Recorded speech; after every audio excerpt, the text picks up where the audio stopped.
Magandang araw, sambayan ng Pilipino. Magandang araw, mga kababayan. Kasama niyo po ngayon si Ka Eric sa isa na namang episode ng ating Balita at Talakayan. Maraming salamat at saludo sa patuloy ninyong pagsuporta at pagsubaybay, pagtangkilik at pag-promote ng ating Ka Eric Celis YouTube channel at ng ating programa with Ma'am Lorraine Maribadoy, ang Bigwas ng Agila 2.0. Mga kababayan, balikan po natin itong pahayag ng grupo ng prosecution mula sa House of Representatives. Ito po yung mga alipores ni Marcos at Romualdez na nagsisilbing attack dogs para durugin ang pagkatao ni Vice President Sara Duterte diyan sa kanilang diskarte sa bulok na impeachment articles nila sa pagsisimula ng trial sa impeachment court ng Senado. Pinangungunahan ito ni Malita Gang leader Luis Tro. Yan pong tawag sa kanya. Ang maraming bansag to dahil kay Speaker, itong sobrang sip-sip kay Marcos at kay Romualdez. No? Sinasabi nila na no show daw si Sara Duterte sa pre-trial. Natural naman, hindi siya obligado. Sa ilalim po ng saligang batas, o ano pa mang rules ng Senado, hindi naman po obligado ang Vice President na mag-attend ng personal sa hearing o court trial o sa court proceedings. Depende po yan sa kanya. At dahil wala namang nagbabawal na hindi siya mag-attend at hindi rin naman po mandatory o obligasyon na mag-attend siya, may mga lawyers naman po na umaharap. At ito ay malinaw na taktika ng propaganda. Itong inilalabas ng grupo nila Luistro para palabasin at ihulma sa kaisipan ng taong bayan na walang respeto, walang paggalang si Vice President Sara Duterte sa proseso ng impeachment. Which is not true, mga kababayan, sapagkat una sa lahat, mayroon pong nakabinbin na inihayag na isinampa na paglilinaw na petisyon sa Korte Suprema ang kampo ng Vice President sapagkat muli pong inabuso at lagpas na sa otoridad nila ang ginawa ng House Committee on Justice. Naging kangaroo court mini trial po ang kanilang ginawa para magkaroon ng fishing expedition. Dahil wala naman silang sapat na batayan at ebidensya sa kanilang inaakusa laban kay Vice President Sara Duterte. Yung sinasabi nila na hindi sinasagot yung mga confidential fund, yung mga pangalan at iba pa, nasagot na po lahat yon sa Commission on Audit. At kaya nga, wala namang kaso na isinampa ang Commission on Audit o ang Ombudsman patungkol dyan. Subalit ipinipilit po ng grupo nitong mga prosecutors di umano na si Sara Duterte ay nagkakasala. Pero dahil wala silang ebidensya, nagkaroon sila ng fishing expedition. At dahilan yan para ito ay punahin at tutulan ni Vice President Sara Duterte dahil yan po ay labag sa prinsipyo ng due process of law. Labag din po yan sa prinsipyo ng pagbabawal ng fishing expedition. Ang trial at mga ebidensya, testimonya, lahat ng yan po ay doon yan ilalatag kapag nagkaroon ng pag-convene ng Senate Impeachment Court. Samantalang wala yan sa kapangyarihan ng House Committee on Justice, ginawa po nila. Nilabag nila ang Anti-Privacy Act, nilabag nila o yung Anti-Privacy Protection Act, nilabag nila ang Anti-Bank Secrecy Law o yung Bank Secrecy Law mismo, at pati na ang Anti-Money Laundering Council na mga patakaran para lamang ipakita na mayroon daw silang mga nakukuhang ebidensya. Samantalang, ang sabi sa kanila, i-present nyo yan sa impeachment court at wag gawin na parang ito ay naging isang mini trial. Hindi sila nakinig, ipinagpatuloy pa rin po nila dahil utos nga yan ni Marcos at nila Romualdez na talaga namang wasakin, lubusang sirain si Sara Duterte doon sa impeachment process pa lang. Ngayon, sa pre-trial po, nais nating mabigyan ng emphasis na ang pre-trial ay hindi pa po ang aktual na sisimula ng paglilitis laban kay Vice President Sara Duterte. So, ang purpose ito, mga markings of evidence, markings of affidavit at iba pang mga requirement sa pag-present ng mga testimonya at mga testigo. At ganun din po sa number of calendar of days, kung gaano katagal ang ikanilang gagawin na pagsasagawa ng presentation during the impeachment trial, which tentatively, ang pagkakaalam natin, nakatakda ito na magsimula sa July 6, mga kababayan. So, ngayong araw ay last day ng kanilang pre-trial. Hindi pa rin po nagpakita doon si Vice President Sara Duterte dahil hindi naman po siya inoobliga ng batas. Pangalawa, may mga sapat ng pagpapakita ng kakayanan ang kanyang mga abogado upang sumagot at magpahayag sa legal na proseso involving impeachment trial. At pangatlo, gagamitin po ito ng propaganda attack sa kanya at kung ano-anong mga visual aid ang gagawin ng grupo ng mga komunistang propagandista like itong si Reneco, itong si Lola Laila de Lima, and others na kukutsain nila si Vice President Sara Duterte. Pero alam natin na mas matapang po si Vice President Sara Duterte kung ikukumpara sa kanila na itong mga impostor, kung ang pag-uusapan ay ang integridad at dangal ng pagiging matino ng mga lider ng gobyerno, itong mga grupo ng mga prosecutors na to na binuo po mula sa House of Representatives, ay karamihan sa kanila dyan, lahat halos sangkot sa flood control scandal, sa mga insertions, at sa pandaraya sa budget. So ano po ang dangal at integridad nila para magpakitang gilas?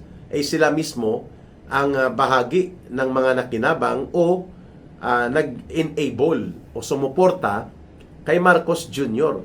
at kay Martin Romualdez sa kanilang pagpapatupad ng sistematiko at malawakang korupsyon. Now, lilitisin ninyo ang Vice President Sara Duterte, wala naman kayong pruweba. Wala po kayong sapat na pagpapakita kung ano ang kanyang mga nilabag, maliban sa sinasabi nyo na hindi niya maipaliwanag ang mga confidential fund. Pero sa totoo lang, ay matagal niya nang ipinaliwanag sa Commission on Audit at yun nga, ayaw yung tanggapin. Pangalawa, yung kanang mga sinasabi nila na mga ill-gotten wealth o mga unexplained wealth ay mukhang mahihirapan silang i-prove yan dahil wala na maipakita sila na mayroon pong pagkamal ng mga nakaw na kayamanan ang pamilya Duterte. At kaya, ang kanilang impeachment complaints ay talagang malabnaw. In fact, dapat nga i-dismiss ito. Pero dahil out of courtesy, siguro ng Senado, pinagbigyan. Pero right now, malabo po nilang ma-establish ang katotohanan sa mga aligasyon. Kaya atat na atat sila na pababain. Sila Marcos, sila Romualdez, at itong mga tauhan nila, atat na atat sila na pababain nila ang threshold of the 2/3 na sinasabi ng saligang batas. For an impeachable official, para makonvict sa impeachment court sa Senado, ang requirement ay 2/3 of all the members of the Senate.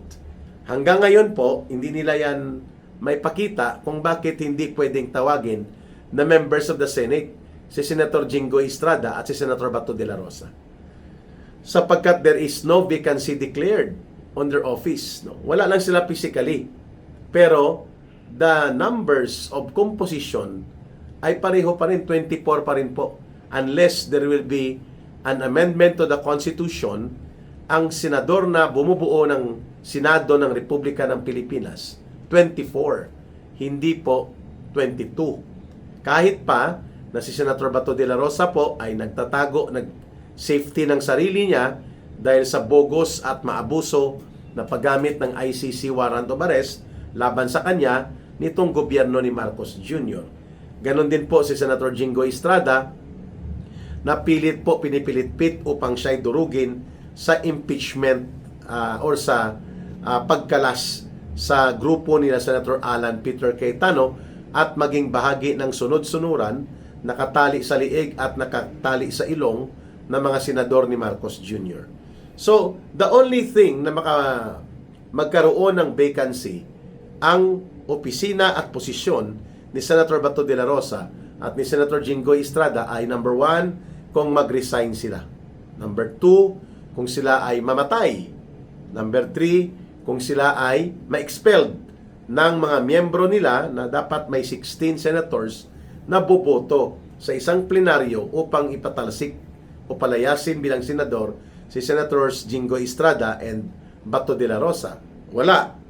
So, resignation, death, expulsion, at ang pang-apat, kung sila po ay mai-transfer ng kanilang appointment, halimbawa nagpa-appoint sila sa kabinete o sa judiciary kung abogado sila, yan lang po ang pwedeng mawala sila doon sa, o kaya nagkaroon ng conviction finally by the Supreme Court affirmed, ay kasama po ang disqualification from holding public office. All of this wala.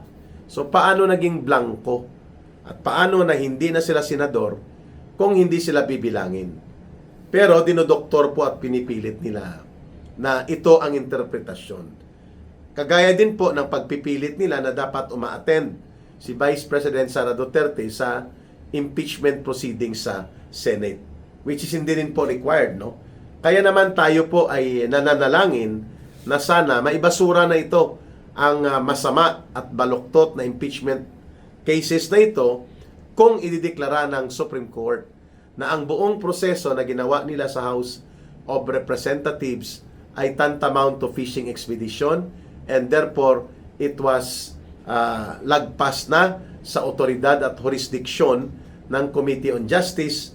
Therefore, the process was void. So, hindi na magiging valid muli ang impeachment articles nila. However, in the absence of the Supreme Court categorical decision, mananatili po ang pag-usad ng impeachment trial laban kay Vice President Sara Duterte. Kaya naman, inihahanda na nila Marcos at Romualdez ang narrative na dapat hindi 2/3 based on 24 members of the Senate. Dapat 2/3 of 22 lang. So kung 2/3 of 22 lang ang bibilangin nila dahil wala nga physically si Senator Bato de la Rosa, si Senator Jinggoy Estrada, 14 ang pwede nilang makuha na numero sa 2/3. However, that is not the intent of the Constitution. Ang sinabi sa Constitution, 2/3 of all the members of the Senate. Malinaw po yun, wag na nating bigyan pa ng anumang interpretasyon sapagkat nananatili po si Senator Bato de la Rosa at si Senator Jinggoy Estrada na members pa rin sila ng Senate. Therefore, they must be included in the count of the senators.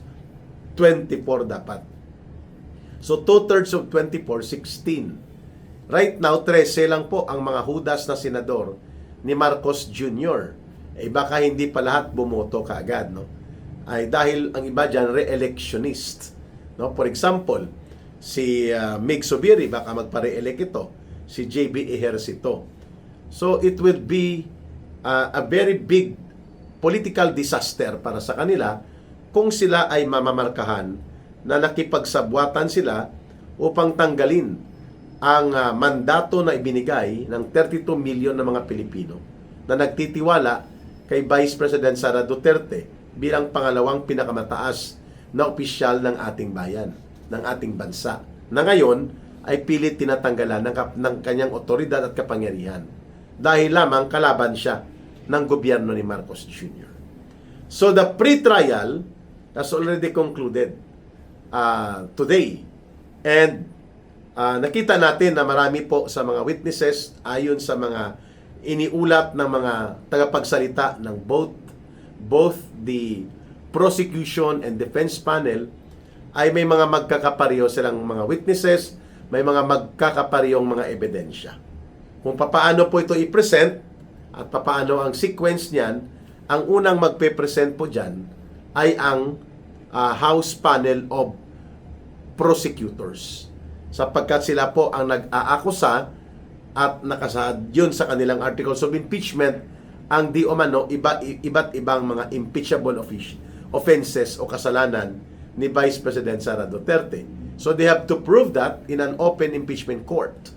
At tentatively sa darating yon na July 6. Pero marami na po ang mga binanggit ng defense panel na hindi kanais-nais na gustong gawin po ng prosecution team. Una, nais nilang gamitin ang pandaraya sa batas. Kahit pa na may protection ng bank secrecy law at ng data privacy protection, pipilitin nilang kunwari ay gagalugarin nila ang mga income tax return receipts ni Vice President Sara Duterte at ng kanyang asawa dahil may teorya sila na nagkakamal ng ill-gotten wealth o masamang pinanggagalingan ng mga kayamanan o ng kanilang ari-arian. Na wala silang ebidensya kundi kakalkalin nila doon sa sinasabi nilang BIR income tax receipts. Okay. So hindi ganun kadali gawin yon dahil nga ito ba ay may material na basihan na papayagan na wala silang ebidensya, sila ang naghahanap ng ebidensya pero pipigain nila mula kay Vice President Sara Duterte. Nasasalin naman po lahat ni Sara Duterte sa Statement of Assets, Liabilities, and Net Worth kung ano po ang kanilang ari-arian, anong kanilang pagkakautang. O bakit kayo hindi nyo inilalabas ang inyong salin, ang inyong mga income tax return at mga resibo? Bakit kay Vice President lang? So, dyan palang questionably na yan, mga kababayan, kung papayagan ba na gagamitin ang mga binaluktot na bank secrecy law na pilit nilang iniikutan at iba pang mga transaksyon na hindi tamang sinunod nung nagkaroon ng fishing expedition sa House of Representatives patungkol po dito sa paglabag sa tinatawag na Anti-Money Laundering Act, kung saan mali at mga palpak na datos ang nais nilang i-attribute kay Vice President Sara Duterte. So abangan po natin kung papaano ikondukta ang naturang mga binabaluktot na approaches ng prosecuting team laban kay Vice President Sara Duterte sakaling magsisimula po ang trial. And then ang isa pa dyan, mayroon silang sinasabi na under the rules of the Senate, pinapayagan po ang pagpapalabas ng tinatawag na mga surprise witnesses. Ngayon, alam natin na itutulak nila muli ang katarantaduhan at kalokohan na mga pahayag ng scripted at tauhan ni Dilima at ni Trillanes na si Ramil Madriaga. Kung ito ba ay mapapayagan sa Senate Impeachment Court, abangan natin. Marami pa daw silang mga secret or surprise witnesses.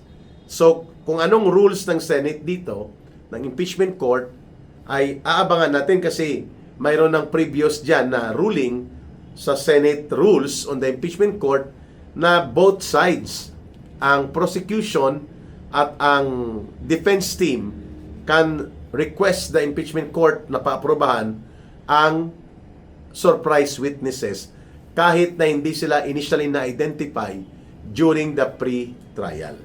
So, tingnan natin, abangan natin ito kung sino ang mga surprise witnesses. Pero malamang included dyan si Trillanes.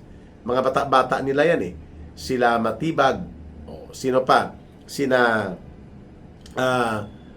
Itong si Madriaga.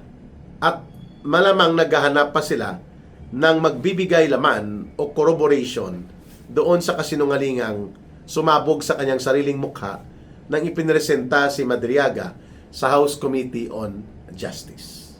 Abangan natin kung hanggat saan po ang mga surprise witnesses na to na inihahanda nila Marcos at nila Romualdez.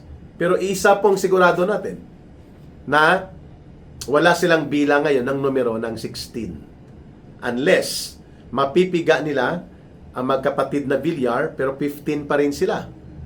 So 16 talaga. So kung ipilit nila na below 16, i-convict nila si Sara Duterte, well, that can be another constitutional challenge that will prevent the Senate from making conclusive decision na implementable dahil i-challenge ito sa Korte Suprema.